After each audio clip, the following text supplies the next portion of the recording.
warahmatullahi wabarakatuh. Waalaikumsalam warahmatullahi wabarakatuh. Selamat pagi anak-anak. Selamat pagi Bu Guru. Bagaimana kabar kalian hari ini? Baik. Sehat? Sehat. Alhamdulillah, luar biasa hebat. Nah, pada pagi hari ini Bu Ika akan memberikan penjelasan atau diseminasi tentang topik profil pelajar Pancasila. Ada yang tahu profil pelajar Pancasila itu apa? Ya, seperti yang kebiasaannya setiap hari kita lakukan, yaitu apa? Tepuk pelajar Pancasila. Beriman, kebenekaan, gotong royong, Kreatif. analitis, mandiri. Yes. Iya, ada berapa dimensi profil pelajar Pancasila? Ada yang tahu? Ada berapa dimensi profil pelajar Pancasila? Nah, ini nanti kita pelajari bersama. Akan Ibu jelaskan dimensi dari profil pelajar Pancasila. Nah, anak-anak, Bu Eka sama dengan kalian ya. Bu Eka akan menjelaskan beberapa dimensi profil pelajar Pancasila yang terutama ada di dimensi beriman dan berakhlak mulia. Nah, apa dan mengapa profil pelajar Pancasila itu harus diterapkan di sekolah kita? Kenapa? Karena ada 7 urgensi profil pelajar Pancasila yang dibutuhkan dalam sistem pendidikan. Nah, profil pelajar Pancasila yang pertama sebagai bintang penuntun pembelajaran sesuai dengan tujuan pendidikan nasional. Apa tujuan pendidikan nasional? Tujuan pendidikan nasional yaitu Undang-Undang Republik Indonesia Nomor 20 Tahun 2003 tentang Sistem Pendidikan Nasional Pasal 3 yang berbunyi bahwa pendidikan diselenggarakan agar setiap individu dapat menjadi manusia yang beriman dan bertakwa kepada Tuhan Yang Maha Esa, berakhlak mulia, sehat, berilmu, cakap, kreatif, mandiri, dan menjadi warga negara yang demokratis serta bertanggung jawab. Nah, berikutnya, dari urgensi itu terdapat 7 urgensi. Apa saja yang menyebabkan profil pelajar Pancasila itu harus diterapkan dalam pendidikan yang ada di Indonesia, terutama yang ada di SDNGM 1 di kelas 5 ini. Kenapa? Karena profil pelajar Pancasila sebagai bintang penuntun pembelajaran menuju tujuan pendidikan nasional. Yang kedua yaitu profil pelajar Pancasila sebagai upaya mencapai cita-cita bangsa. Yang ketiga apa? Profil pelajar Pancasila untuk menyiapkan warga negara sekaligus warga dunia. 4 yaitu profil pelajar Pancasila untuk kesejahteraan jiwa dan raga. 5 profil pelajar Pancasila sebagai rumusan karakter dan kompetensi abad 21. Yang keenam sebagai profil lulusan, dan yang ketujuh adalah sebagai rujukan penyusunan kebijakan. Jadi kenapa profil pelajar Pancasila ini harus diterapkan? Karena merupakan elaborasi tujuan pendidikan sekaligus komitmen bersama seluruh penyelenggara pendidikan dalam membangun sumber daya manusia Indonesia. Itu kenapa profil pelajar Pancasila itu sangat penting diterapkan di pendidikan. Nah, yang kedua yaitu dimensi profil pelajar Pancasila. Yang tadi kamu tepuk-tepuk salam tadi, ada berapa dimensi dalam profil pelajar Pancasila? Ada 6 dimensi. Apa saja anak-anak? Yang pertama,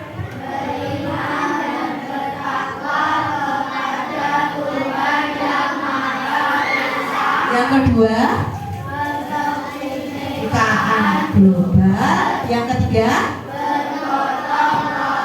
apa? Lima. Dan yang keenam, ini adalah simbol-simbol dari 6 dimensi profil pelajar Pancasila yang beriman dan bertakwa kepada Tuhan Yang Maha Esa, lalu berkebinekaan global, gotong royong, mandiri, kreatif, dan bernalar kritis. Ini sangat dibutuhkan dalam perkembangan abad 21. Berikutnya, nah, bagaimana dimensi profil pelajar Pancasila dikembangkan? Ada 3 landasan dasar yang digunakan dalam mengembangkan profil pelajar Pancasila. Apa saja landasannya? Yang pertama adalah karena sebagai cita-cita bangsa yang termuat dalam pembukaan Undang-Undang 1945. Dalam cuplikan pembukaan Undang-Undang 1945 yang berbunyi, untuk memajukan kesejahteraan umum, mencerdaskan kehidupan bangsa, dan ikut melaksanakan ketertiban dunia yang berdasarkan kemerdekaan, perdamaian abadi, dan keadilan sosial. Itu tadi cuplikan dari pembukaan Undang-Undang Dasar 1945 yang menjadi landasan adanya profil pelajar Pancasila, yaitu sebagai cita-cita bangsa. Yang kedua, yaitu tujuan utama. Yang kedua adalah tujuan utama. Tujuan utama yang ingin dicapai oleh sistem pendidikan nasional. Seperti tadi yang Ibu sampaikan, tujuan dari pendidikan nasional pada Undang-Undang Republik Indonesia Nomor 20 Tahun 2003 bahwa pendidikan nasional bertujuan untuk berkembangnya potensi peserta didik. Peserta didik adalah murid, adalah kalian anak-anak ya, agar menjadi manusia yang beriman, bertakwa kepada Tuhan Yang Maha Esa, berakhlak mulia, sehat, berilmu, cakap, kreatif, mandiri, dan menjadi warga negara yang demokratis serta bertanggung jawab. Nah, berikutnya yang ketiga sebagai cita-cita pendidikan. Nah, kalian tahu siapa yang ada di gambar ini? Siapa? Beliau Bapak Ki Hajar Dewantara. Siapakah Bapak Ki Hajar Dewantara itu adalah? Adalah Bapak Pendidikan Nasional, Bapak Ki Hajar Dewantara. Beliau berkata bahwa buahnya pendidikan yaitu matangnya jiwa yang akan dapat mewujudkan hidup dan penghidupan yang tertib dan suci dan manfaat bagi orang lain. Maksud dari kata-kata Bapak Ki Hajar Dewantara itu apa? Ini akan saya jelaskan.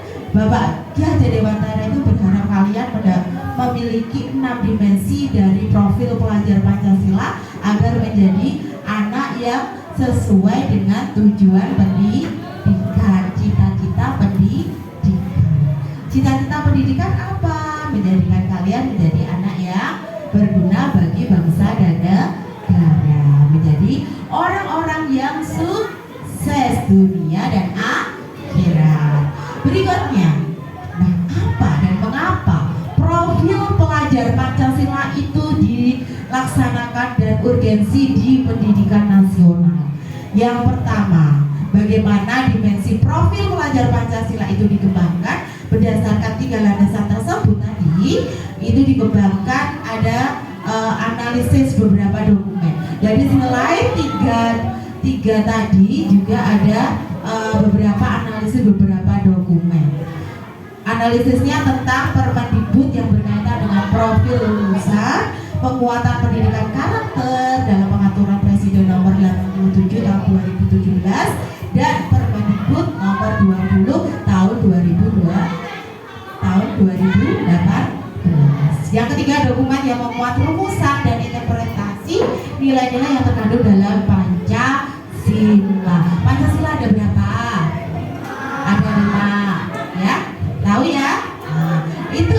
di dalam profil pelajar Pancasila, yaitu dokumen yang merumuskan kompetensi abad 21 dan dokumen kurikulum beberapa negara maju. Dari beberapa dokumen dan 3 landasan tersebut, sehingga terbentuklah 6 dimensi pelajar Pancasila yang pembiasaan di sekolah kita lakukan, gitu ya, anak. Berikutnya, oke.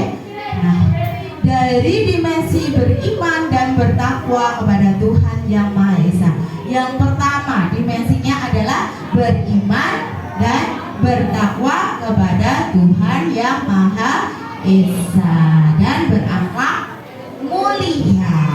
Nah, dari dimensi satu tadi, itu ada beberapa elemen yang perlu kalian kembangkan, yang perlu kalian pelajari dan kalian terapkan dalam kehidupan sehari-hari. Tidak hanya dipelajari dalam teori saja, tetapi wajib diterapkan dalam kehidupan sehari-hari. Berikutnya ada 5 elemen dari berakhlak mulia tadi. Yang pertama adalah berakhlak beragama. Yang kedua, akhlak pribadi. 3, akhlak kepada manusia. Yang keempat, akhlak kepada alam. Dan yang kelima adalah akhlak bernegara. Nah, apa itu akhlak beragama? Akhlak beragama adalah bagaimana murid hubungan yang kuat dengan Tuhan Yang Maha Esa, termasuk menjalankan perintahnya dan menjauhi larangannya. Adakah di sini yang berbeda agama selain agama Islam? Tidak, ya, mayoritas semuanya agama Islam. Di dalam agama Islam kita dilakukan untuk selalu menaati perintah agama dan menjauhi larangannya. Salah satu apa yang merupakan perintah agama kita sebagai orang Islam, perintahnya adalah melakukan sholat. Selain sholat juga puasa. Terus apa lagi? Zakat. Apalagi selain zakat? Ya, iya, naik haji bila mampu. Ya. Itu salah satu sub-elemen dari berakhlak beragama. Sub-elemen berakhlak agama yang pertama adalah mengenal dan mencintai Tuhan Yang Maha Esa. Apakah kalian sudah mengenal Tuhanmu? Tidak? Nah, sudah. Dengan cara kita mempelajari agama yang kita yakini. Kita sebagai seorang muslim, seorang yang beragama Islam, mempelajari bagaimana tata cara beribadah, ya tak? Bagaimana kita melakukan beribadah yang baik dan benar, yang sah seperti apa. Nah, itu. Nah, yang kedua yaitu pemahaman agama dan kepercayaan. Nah, itu bagaimana kalian memahami tentang kitab suci. Kitab suci agama Islam itu apa nama? Al-Quran. Ya, kita wajib mengetahui apa yang harus kita lakukan terhadap kitab suci tersebut.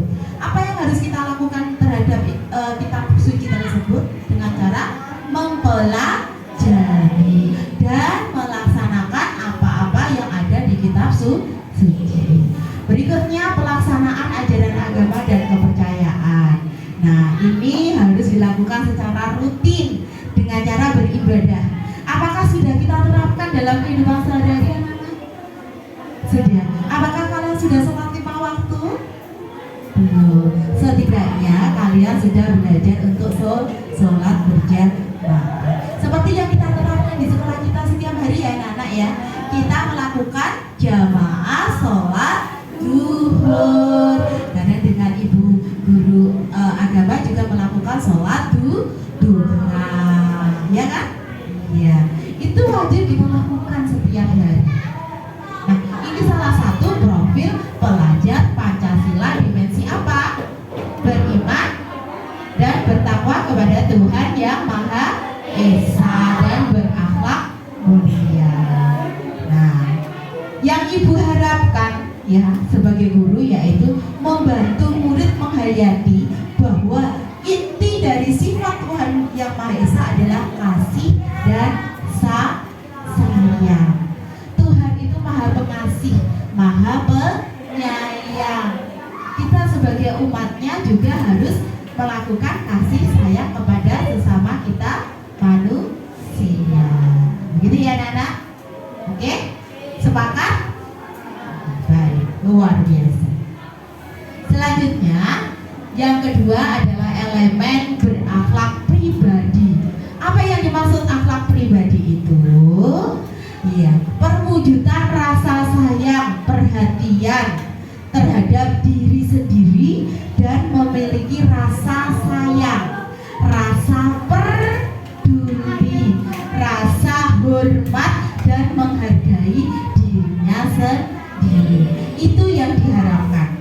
Kalian bisa menghargai dirimu sendiri, menyayangi dirimu sendiri. Bagaimana cara kita menyayangi diri kita sendiri? Dengan cara merawatnya. Tidak hanya fisik saja yang dirawat, tetapi juga religinya. Religi itu apa? Yaitu akhlaknya, adabnya, empatinya, rasanya, perasaan sayang, perasaan peduli terhadap lingkungan sekitar dan juga sesamanya. Itu ya? Ya. Yang dulunya acuh tak acuh, sekarang mulai dikembangkan lagi rasa empatinya, rasa pedulinya, rasa kasih sayangnya terhadap diri sendiri. Bagaimana kita menyayangi diri kita sendiri? Dengan cara merawat tubuh kita, membersihkan badan kita, dan juga jiwa kita. Bagaimana kita membersihkan jiwa, Bu? Dengan cara menjalankan perintah agama, melaksanakan apa yang diajarkan agama kita. Betul ya? Paham? Ya. Kita lanjutkan, yaitu pelajar yang berakhlak positif pada dirinya sendiri akan menjadi orang yang dapat dipercaya dalam perkataan dan tindakan. Maksudnya apa? Kalau kalian sudah mempercayai dirimu sendiri, setiap kata itu sama dengan perbuatannya, berarti melakukan sifat jujur, integritas, jujur. Apa yang diucapkan sama yang ditindakannya, tindakannya sama.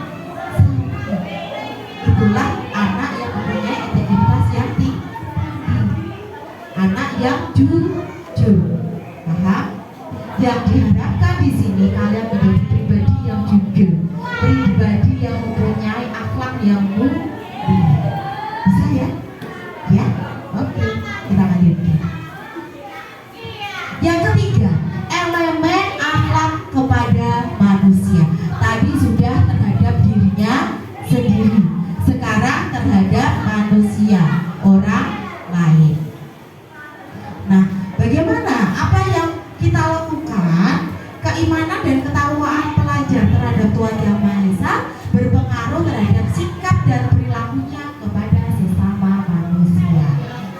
Nah, sub elemennya yang pertama, mengutamakan persamaan dengan orang lain dan menghargai perbedaan. Maksudnya apa, Bu? Yang pertama itu maksudnya adalah ya, mendengarkan pendapat yang berbeda. Ya, mendengarkan pendapat yang berbeda. Setiap orang itu mempunyai pendapat masing-masing. Kita sebagai manusia wajib bisa menghargai pendapat orang lain. Bagaimana kita menghargai? Dengan cara mendengarkan pendapat. Ya, contohnya, ya, Asya, dia itu menghargai temannya dengan cara apa? Mendengarkan apa yang disampaikan temannya. Itu dia berarti menghargai orang lain, menghargai pendapat orang lain. Oke. Selanjutnya yaitu berempati kepada orang lain. Berempati itu maksudnya apa, Bu? Ya, maksudnya apa, Satria? Berempati itu, empati itu adalah peduli. Jadi kita diharapkan menjadi pribadi yang peduli kepada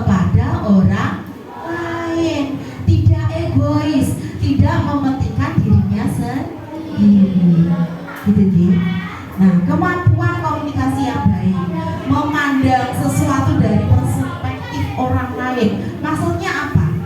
Dalam melihat sesuatu kita juga harus memikirkan pikiran orang lain.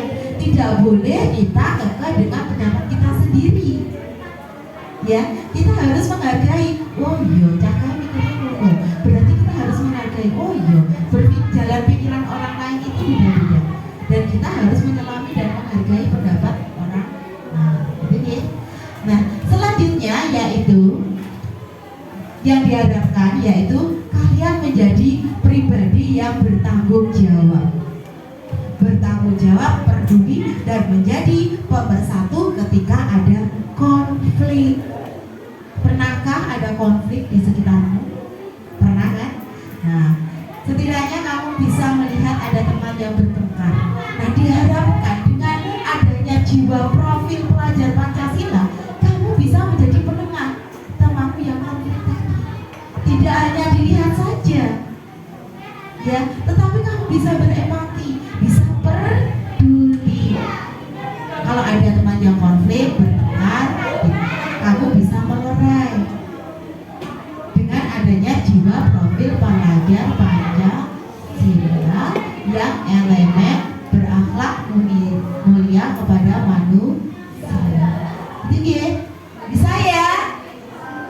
Sepakat ya? Iya. Ketika menghadapi perbedaan, kamu dapat mempunyai akhlak sesama, dapat lebih mengutamakan persamaan dan menghargai perbedaan. Oke. Selanjutnya, yang keempat, nah ini masih teknik dalam berempati, teknik peduli. Bagaimana teknik berempati? Kita bisa menggunakan teknik mata. Apa yang dimaksud dengan teknik mata? Ada yang tahu apa itu teknik mata? Teknik mata adalah teknik untuk membangun empati di kelas. Bagaimana caranya, Bu? Nah, ada 4 tahapan teknik mata.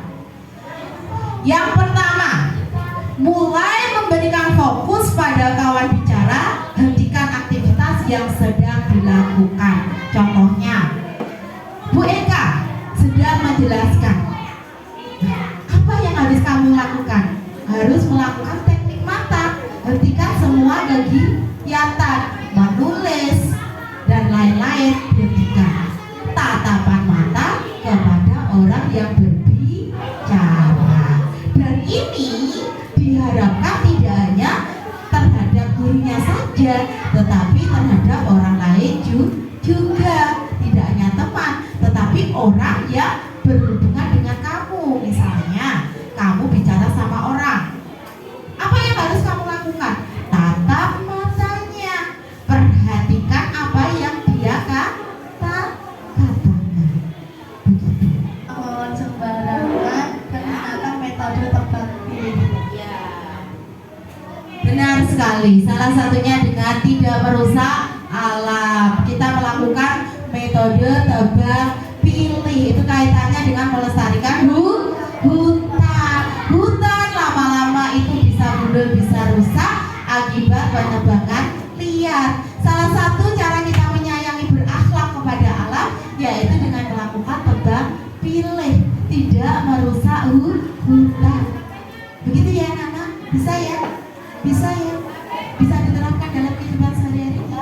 Oke, kita lanjutkan berikutnya. Akhlak kepada alam bukan sesuatu yang hanya disampaikan secara teoritis, tidak hanya teori ya Nana, tidak hanya dilakukan atau dipelajari di sekolah saja, tetapi bisa menerapkannya dalam kehidupan sehari-hari. Tidak aja ngomong tok, tidak hanya ngomong tok, tetapi juga diterapkan dalam kehidupan sehari-hari. Ya, selanjutnya yang kelima yaitu elemen berakhlak dan bernegara. Akhlak bernegara mendorong pelajar Indonesia untuk peduli dan membantu sesama. Juga turut gotong royong menghadirkan keadilan sosial bagi seluruh rakyat Indonesia sebagai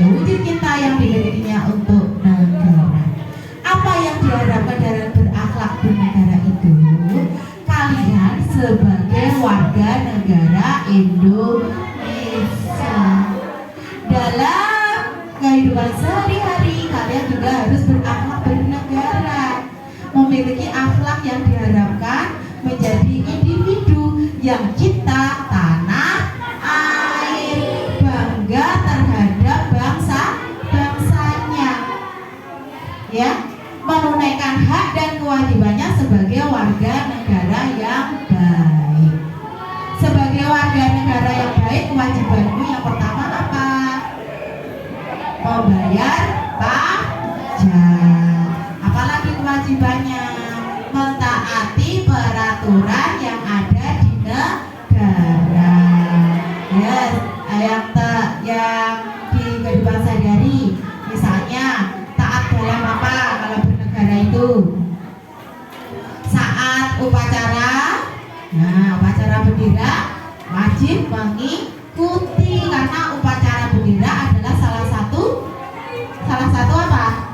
Penerapan cinta tanah air. Salah satu upaya cinta tanah air dengan melakukan upacara bendera.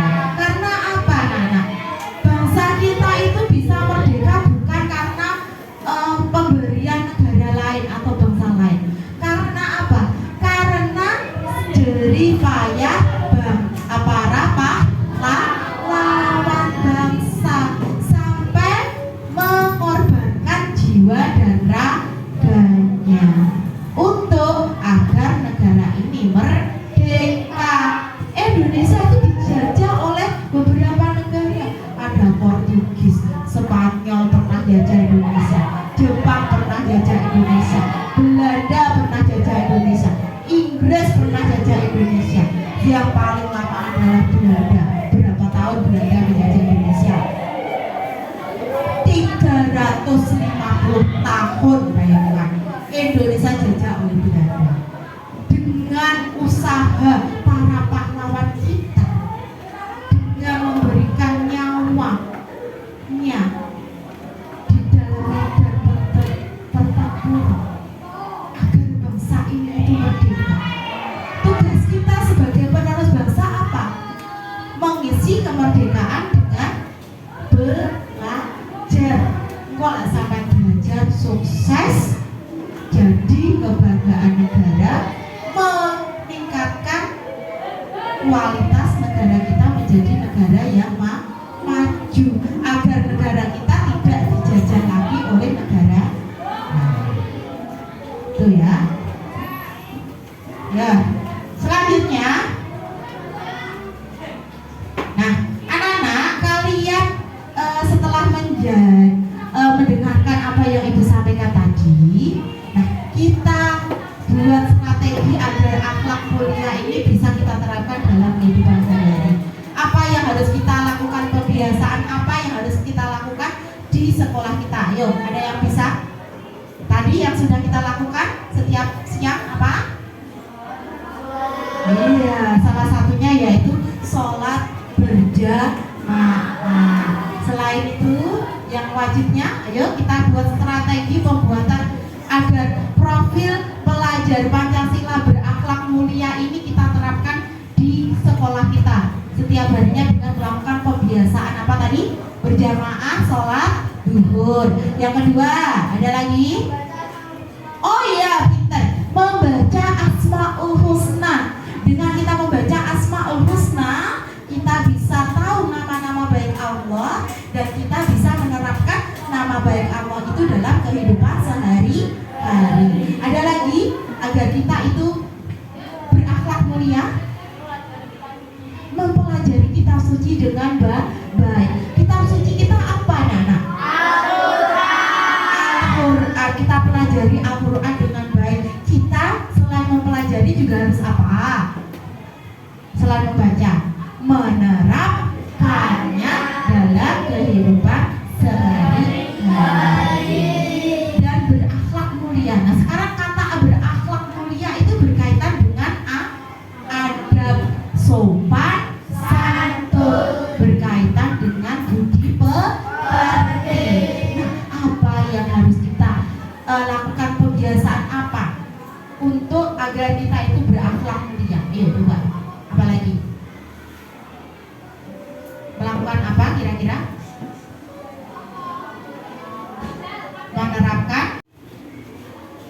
Oke.